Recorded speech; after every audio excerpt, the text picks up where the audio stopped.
Hey friends, I'm Savannah.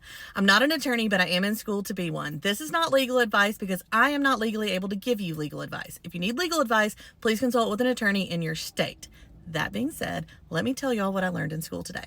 So today's Wednesday. It's heavy on the law classes. I started off the morning in my Journey to Attorney class where I love my professor, and we learned initially this morning about the illusion of competence. Okay, this is an idea that familiarity tricks you into believing that you know something that you do not know.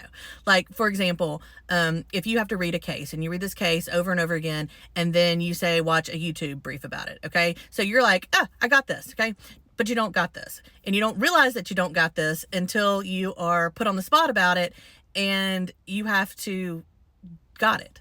Okay, so the problem, in his words, were there's always somebody at the other table, meaning opposing counsel, meaning you're about to be embarrassed and you're going to lose if you don't know what you're talking about, because they probably do know what they're talking about. So a solution to this problem is make sure that you can explain it to somebody else, which is essentially what I'm doing to y'all right now. So y'all are helping me study and be a better attorney one day when I get to be one. Thank you for that.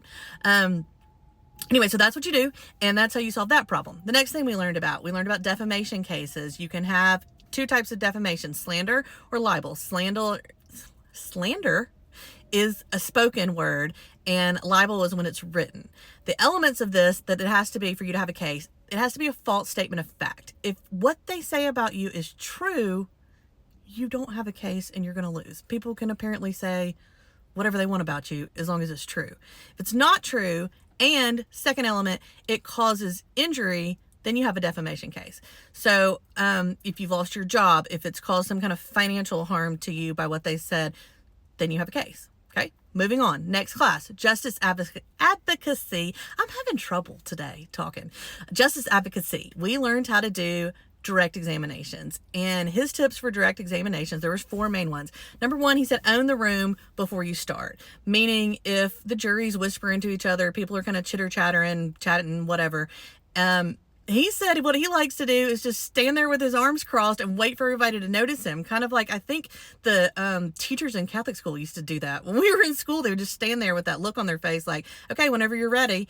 And he said that's his favorite move. If that doesn't work and he's standing there too long, then sometimes he'll say something. But again, like, you're not trying to make an enemy out of the jury, so you got to do something, but you can't be doing too much, whatever. So there's that. Secondly, he said you're not supposed to move around while you're talking, while you're asking a question, or while the witness is answering the question. Just stand still and wait to move until everybody stops talking.